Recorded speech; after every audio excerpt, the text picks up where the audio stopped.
Dalam kesempatan ini di pertemuan yang terakhir juga ada yang barusan selesai tadi presentasi tentang bab nikah. Bagi yang belum mendapatkan penjelasan tambahan tentang bab nikah, nanti akan saya share link video penjelasannya tentang bab nikah. Saya sekarang meninggalkan. Saya mute dulu. Silakan yang jangan bersuara dulu ya. Saya mute dulu untuk semuanya. Nanti ketika saya persilahkan untuk tanya jawab atau ada hal yang ingin disampaikan, silakan boleh mengaktifkan suara masing-masing. Jadi nanti saya sampai mana tadi lupa. Jadi ketika saya yang belum mendapatkan penjelasan materi tentang bab nikah, akan saya berikan link videonya. Begitu juga nanti di link video itu di YouTube di channel saya nanti ada beberapa mata perkuliahan kita selama Zoom, saya upload semua di sana sebagai bahan kalian nanti untuk mereview ulang atau menyimak kembali materi-materi. Secara umum saya review dulu, baru nanti di akhir kita diskusikan teknis tentang UAS-nya ya. Selama kita kuliah Al-Islam 2 itu ada 7 bab. Bab pertama pengantar akidah, bab kedua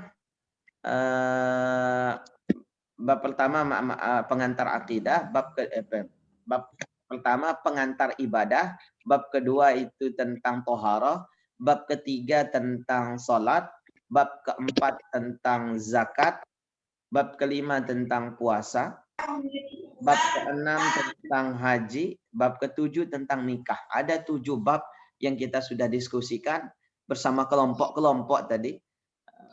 Meskipun selama perjalanan kuliah ada yang tidak mendapatkan atau tidak mengikuti presentasi.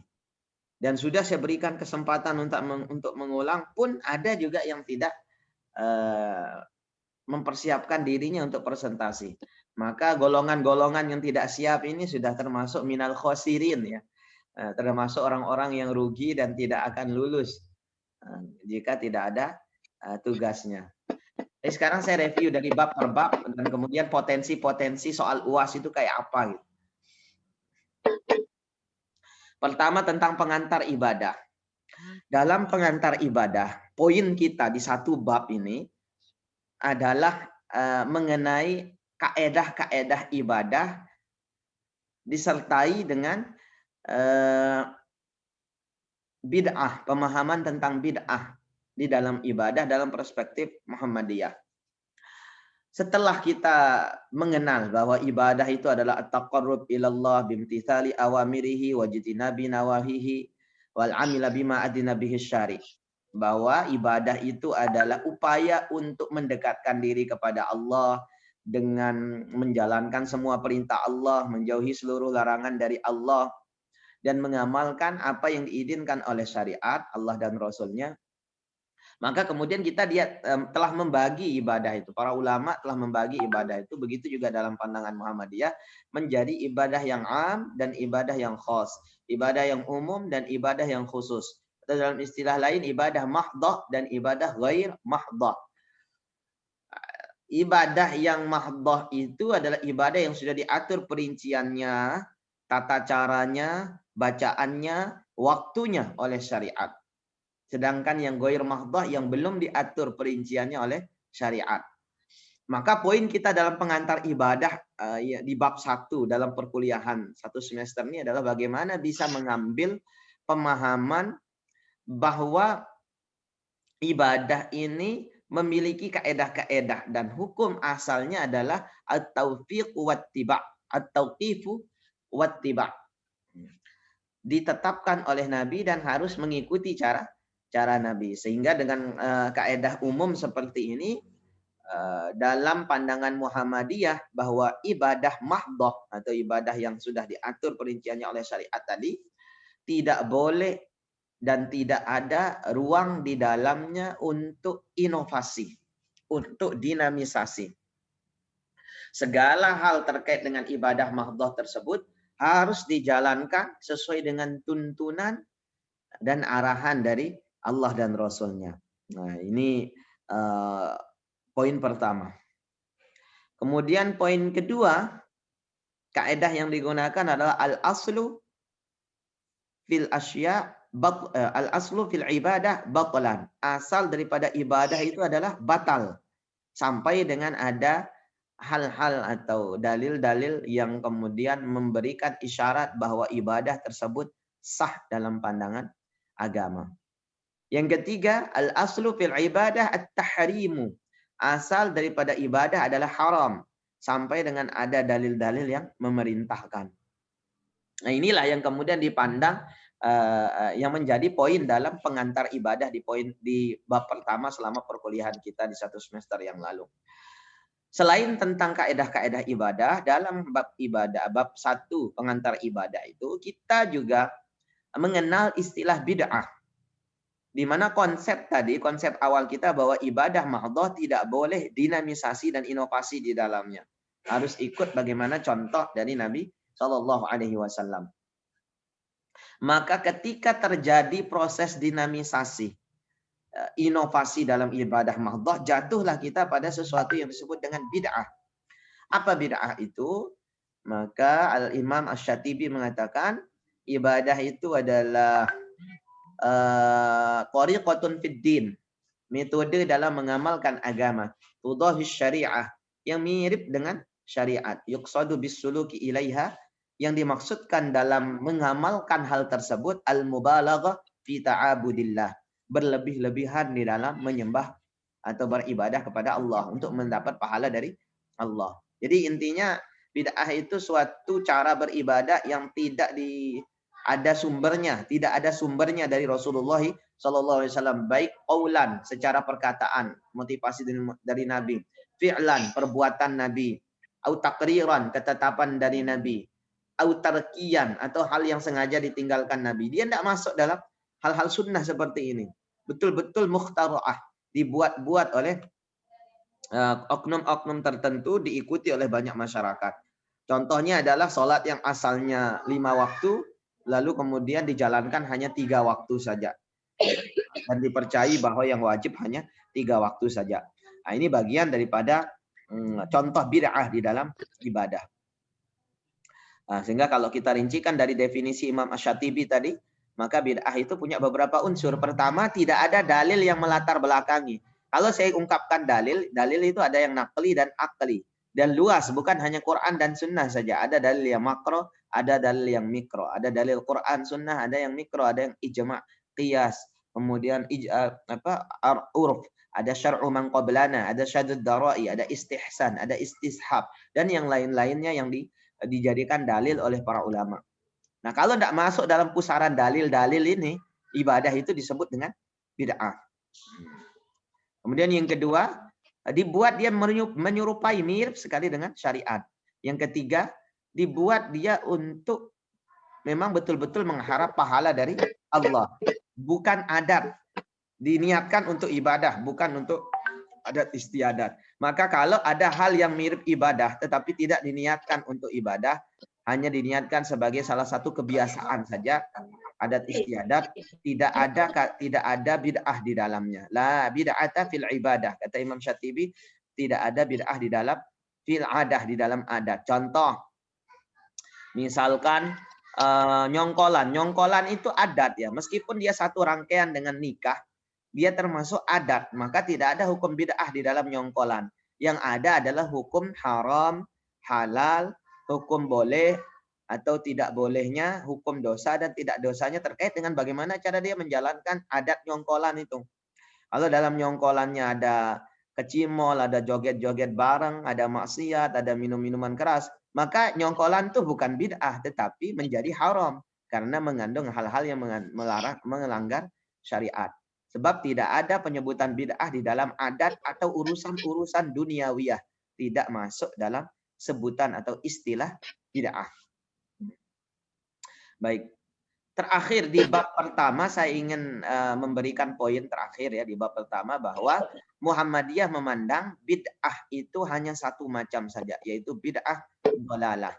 Karena Muhammadiyah memandang ibadah hanya terjadi pada bid'ah hanya terjadi pada ibadah mahdhah saja, yang meliputi syarat atau ciri-ciri sebagaimana yang tadi saya telah sebutkan melalui definisi yang diungkapkan oleh Imam Musyatibi dalam kitabnya Al-I'tisam.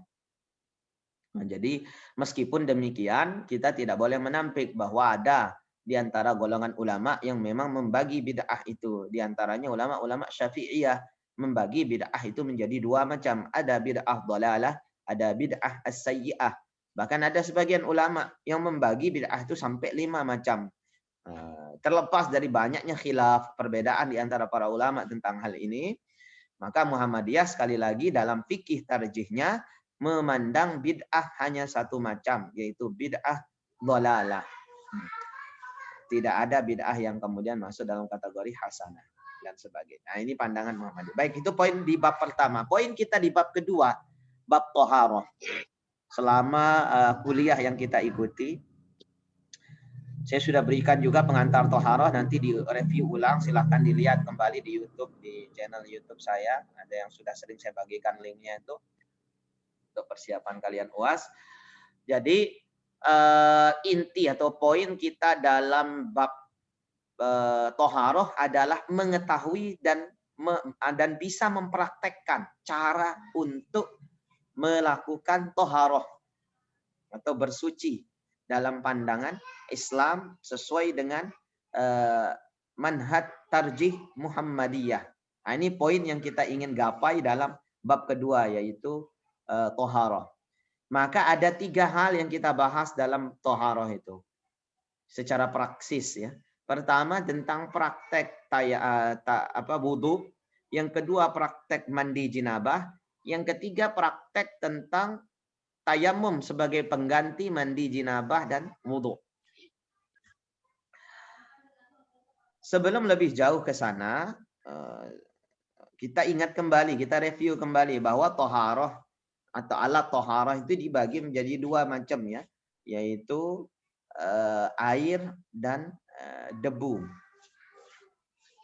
Kemudian najis itu dibagi menjadi 3 macam. Sebab thaharah itu fungsinya nanti untuk menghilangkan hadas dan najis, maka kita ingat-ingat lagi bahwa najis dibagi menjadi 3. Ada najis yang mukhaffafah, najis yang ringan. Dalam pandangan umumnya ulama, najis yang ringan ini hanya 1 macamnya saja, yaitu air kencing bayi laki-laki yang belum pernah makan makanan tambahan apapun. Jadi ini saja yang masuk dalam najis mukhaffafah dalam pandangan banyak ulama. Namun dalam pandangan Muhammadiyah, najis mukhaffafah ini 2 macam. Pertama, kencingnya bayi laki-laki yang belum makan suatu tambahan makanan apapun, tambahan makanan kecuali ASI saja. Dan yang kedua, madhi. Madhinya laki-laki. Nah, itu tidak termasuk najis mutawassithah maupun mughalladah. Dia masuknya di najis mukhaffafah dalam pandangan Muhammadiyah. Sebab dalam hadis Ali itu yang sumbernya dari Ali bin Abi Thalib, beliau titip pesan kepada salah seorang sahabatnya untuk menanyakan perihal beliau yang keadaannya sering sekali mengeluarkan mazi. Jadi sejenis cairan penghantar syahwat lah. Bukan mani ya. Jadi beliau minta tolong kan. Beliau malu nanya langsung sebab istri beliau adalah putrinya Rasulullah SAW. Maka beliau titip pesan kepada kawannya, tolong tanyakan kepada Rasul. Apa jawaban Nabi? Cukup dia basuh kemaluannya, perciki pakaiannya, wudhu dan kemudian sholat. Tidak disuruh mandi. Nah, ini yang menjadi dasar Muhammadiyah sebab ada perintah hanya untuk memerciki saja. Maka dianggaplah najis mazi itu sebagai najis mukhaffafah. Mazi ya, bukan wadi. Kalau wadi itu salah satu jenis cairan lain ya, yang mengiringi kencingnya laki-laki atau keluarnya sebab sakit. Kalau mazi sebab pengantar syahwat. Kalau mani cairan yang keluar karena puncaknya syahwat. Ya, baik. Sampai mana tadi ya? Ini dia jenis yang pertama dari najis ya, mukhaffafah. Yang kedua ada najis mutawassithah. Mana najis mutawassithah? Semua jenis benda, cairan maupun padat yang keluar dari salah satu dua jalan, yaitu kubul dan dubur. Kubul dan dubur saya pikir paham lah, tidak usah diperjelas lagi karena sudah kita pernah lewati materi ini. Yang ketiga, mughalladhah, najis mughalladhah, yaitu najis yang cara mensucikannya diharuskan dengan 7 kali basuhan, salah satunya dengan tanah, yaitu ini yang disebut dengan najis berat. Kalau mitawasito itu najis ringan ya, najis pertengahan. Cara mensucikannya, hilangkan baunya, hilangkan rasanya, hilangkan warnanya. Bau, rupa, rasa ya. Bau, rupa, rasa.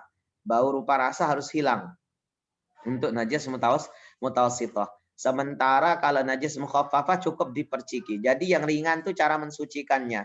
Yang pertengahan sedang itu cara mensucikannya. Yang mughalladhah, yang berat itu adalah cara mensucikannya, yaitu harus dengan 7 kali basuhan, salah satunya dengan tanah. Nah, ini dia. Nah, ini yang disebut. Nah, untuk menghilangkan najis yang pertama tujuan toharoh. Tujuan toharoh yang kedua adalah untuk menghilangkan hadas. Hadas ini dibagi menjadi dua lagi. Ada hadas besar, ada hadas kecil.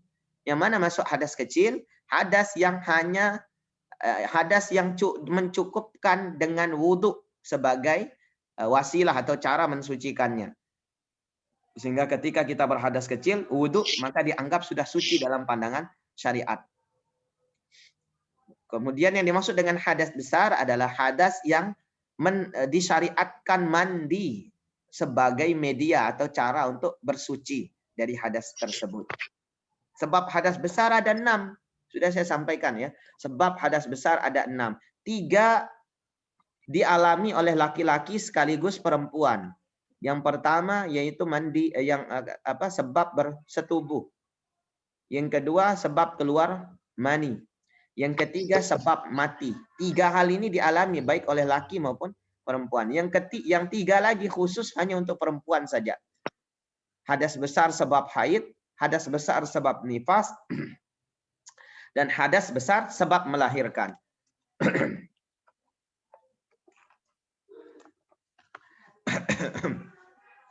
Nah, ini dia beberapa jenis hadas dan najis.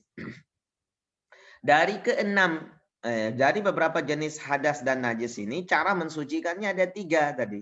Ada yang dengan wudhu, ada yang dengan mandi, ada yang boleh juga diganti dengan tayammum.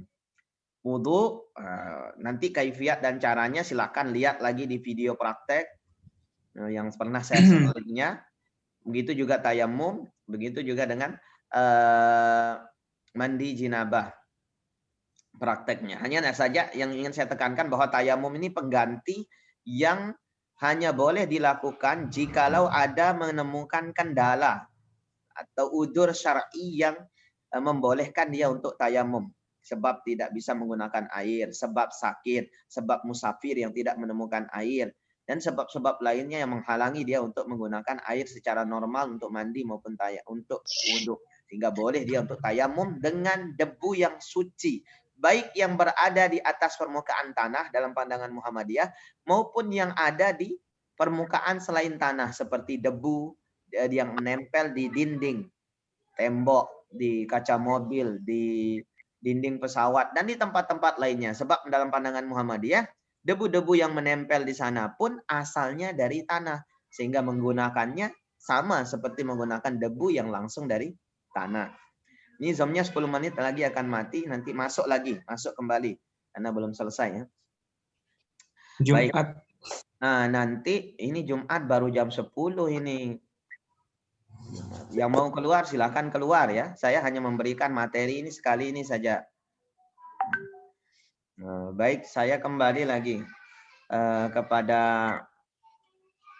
poinnya. Kemudian nanti di bab toharoh atau di bab kedua, silakan kalian nanti mereview, mengulang, melihat kesalahan-kesalahan ketika praktek kemarin.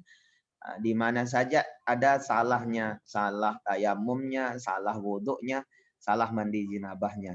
Kesalahan umum yang saya temukan ketika kita kuliah, termasuk ketika praktek ambil UTS, nilai UTS kemarin, adalah 1, tidak berurutan. Ini kesalahan yang paling fatal itu tidak ngerti urutan wudhu. Tidak tahu dia urutan wudhunya. Ada yang basuh tangan pertama atau dari setelah wajah basah, membasuh wajahnya, dia langsung membasuh bagian daripada kakinya, kepalanya. Ada yang tangan dulu baru muka, macam-macam. Nah, ini kesalahan fatal. Jadi lihat, perhatikan kembali urutannya. Kemudian yang kedua, cara membasuh tangan jangan sampai giliran kiri kanan kiri kanan. Jadi selesaikan dulu yang kanan 3 kali, baru yang kiri 3 kali. Kemudian yang ketiga, kesalahan yang saya temukan, mengusap kepala. Ada yang masih dalam praktek yang sering dia jumpai, yaitu hanya bagian depan kepala digini-ginikan saja. Padahal dalam pandangan Muhammadiyah, yang utama dalam mengusap kepala adalah dibasuh secara keseluruhan. Dari depan sampai belakang, kembali lagi ke depan, lalu diusap dengan digabung dengan usapan telinga. Nanti dilihat kembali prakteknya. Kemudian yang ketiga, yang selanjutnya yang saya temukan kesalahan dalam berwudu atau praktek toharoh yang lalu adalah kaki yang dibasuh tidak sampai mata kaki. Lalu yang terakhir, bacaan doa selesai wudhu yang belum sesuai dengan tuntunan tarjih. Nah, silakan kalian nanti. Begitu juga dalam tayamum, ada yang masih membasuh tayamum itu diusap tangannya sampai dengan siku. Dalam pandangan tarjih, usapan ketika tayamum untuk tangan hanya sampai telapak tangan saja. Sebagaimana hanya sampai telapak tangan saja, sebagaimana yang telah saya sampaikan, gitu. Di mana Nabi SAW prakteknya fadharaba bikaffaihi darban. Beliau memukul dengan 2 buah telapak tangannya 1 kali pukulan, wa nafakha fihi. Kemudian beliau tiup, wa masabihima, wa nafakha fihima wa masabihima wajhahu wa kaffaihi. Beliau kemudian meniup di dalam kedua telapak tangannya, dihusapnya dengan debu di tangan tadi wajahnya dan kedua telapak tangannya saja. Nah, ini jadikan dalil oleh Muhammadiyah menganjurkan atau menuntunkan bahwa tayamum itu cukup dengan wajah dan sampai telapak tangan saja usapannya, tidak sampai siku-siku. Meskipun betul bahwa madhab Syafi'i, madhab Imam Syafi'i rahimahullahu ta'ala berpendapat bahwa tayamum itu usapannya sampai siku. Berdalil dengan qiyas atau urutan penyebutan ayat tayamum dengan wudhu itu yang berdekatan, sehingga beliau mengembalikan makna yadun di dalam ayat wudhu di surah Al-Maidah ayat 6 itu, yang dimaksud adalah yadun, tangan dengan batasan basuhan wudhu, baik untuk tayamum maupun untuk wudhu. Namun demikian, karena kita ini belajar fikih tarjih Muhammadiyah, maka kembali kepada bagaimana praktek yang sudah ditanfid atau sudah diputuskan oleh Muhammadiyah. Baik, ini yang dalam bab 2. Bab 3, sholat. Nanti sama, saya banyak menemukan kesalahan juga. Inti daripada tujuan kita belajar bab sholat itu supaya bisa mempraktekkan bacaan maupun gerakan sholat sesuai sunnah Nabi dalam manhaj tarjih Muhammadiyah, di dalam perspektif tarjih Muhammadiyah. Selama kuliah, termasuk di dalamnya ketika praktek, saya banyak kemudian menemukan kesalahan-kesalahan.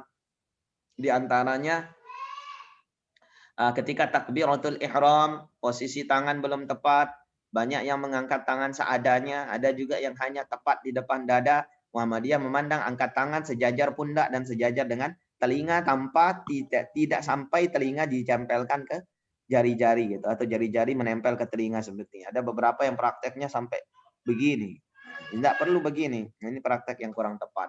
Jadi dibuat lebar saja, dibuat lebar. Kemudian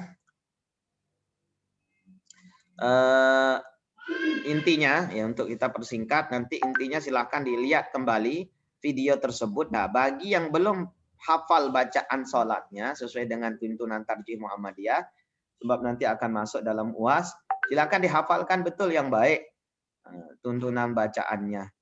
Baik, intinya begini, mungkin banyak yang bertanya-tanya di dalam hati yang tidak sempat diungkapkan. Kenapa kok bacaan dan praktek sholat Muhammadiyah, gerakan maupun bacaannya, dalam beberapa poin berbeda dengan umumnya praktek masyarakat? Jadi jawaban tentang pertanyaan ini adalah sebab Muhammadiyah menganut manhaj tarjih, di mana yang dimaksud dengan manhaj tarjih ini adalah mengambil pendapat yang dianggap paling rojih atau dalil yang dianggap paling rojih setelah melalui kajian-kajian yang menggunakan pendekatan bayani, burhani, dan irfani. Dan yang kedua alasannya sebab Muhammadiyah tidak terikat dengan salah satu dari 4 madhab maupun madhab-madhab fikih Islam yang lainnya. Itu sebabnya kemudian dalam satu pandangan mungkin Muhammadiyah sejalan dengan madhab Syafi'i, madhab Imam Syafi'i. Dalam pandangan yang lain barangkali bersejalan dengan Ahnaf, golongan Hanafiyah. Dalam pandangan yang lain bisa jadi bersejalan dengan Imam Ahmad bin Hambal maupun Imam Malik dan seterusnya ulama-ulama yang lainnya. Nah, Muhammadiyah memandang sumber pokok Islam itu adalah Quran dan Sunnah. Sementara qaul daripada ulama, sementara qaul atau pendapat dari para ulama fungsinya adalah sebagai alat untuk mendekati kebenaran teks Quran dan Sunnah dalam hal ibadah. Sehingga pendapat para ulama tidak dijadikan atau dipegangan dalil. Oh ini kan katanya imam ini. Ada Muhammadiyah tidak begitu ya. Meskipun tentu ini ada pro kontra di antara para ulama dan lazimnya pembelajar Muslim itu pasti akan ada memiliki rujukan madhab atau rujukan ulama yang diikuti. Bukan berarti Muhammadiyah tidak memiliki rujukan. Muhammadiyah membandingkan, melakukan komparasi antara seluruh pendapat-pendapat ulama. Jadi urutannya gini. Quran dulu, misalkan bahas tentang sholat, ayat Quran tentang sholat dikumpulkan, lalu ayat Quran hadis-hadis Nabi tentang sholat dikumpulkan, pendapat-pendapat para ulama mengenai tafsiran, interpretasi daripada Quran maupun hadis-hadis tadi juga digali, dikumpulkan, dibandingkan, dirundingkan, dimusyawarahkan, didiskusikan sampai ditemukan nanti mana dalil yang dianggap paling rojih, paling kuat, pendapat yang dianggap paling mendekati kebenaran sesuai dengan kemampuan akal manusia. Kebenaran ilahi dengan standar akal manusia. Ini yang kemudian dirumuskan dalam himpunan putusan tarjih, dijadikan pedoman ibadah oleh warga persyarikatan. Itu sebabnya beda dengan mungkin beberapa hal beda dengan kebanyakan pendapat di tengah masyarakat, termasuk tadi mengenai sholat, mengenai bacaannya maupun gerakannya. Kenapa kok di Muhammadiyah pilihannya hanya subhana rabbiyal a'la, subhanakallahumma bihamdik, Allahumma gfirli, atau subuhun kudus rabbul malaikati waruh untuk bacaan sujud dan ruku. Kenapa tidak pakai subhana rabbiyal azimi wa bihamdi atau subhana rabbiyal a'la wa bihamdi dan sebagainya. Nah, ini karena dianggap dalil yang kuat itu ya 3 tadi. Subhana rabbiyal a'la, subhanakallahumma bihamdik, Allahumma gfirli, subuhun kudus rabbul malaikati waruh, dalam pandangan dan kajian ulama-ulama Muhammadiyah. Kalaupun ada yang berbeda, ya enggak apa-apa. Selama berjalan dengan dalil. Yang enggak boleh itu saling salah menyalahkan. Baik, intinya poin ketiga ini silakan nanti kalian ulang, lihat betul-betul bacaan dan gerakan sholatnya untuk nanti menjadi bekal praktek ataupun menjawab soal-soal UAS. Baik untuk keperluan UAS maupun untuk kehidupan sehari-hari ibadah dalam lingkungan sehari-hari. Kemudian bab keempat, tinggal 4 bab lagi ya. Bab keempat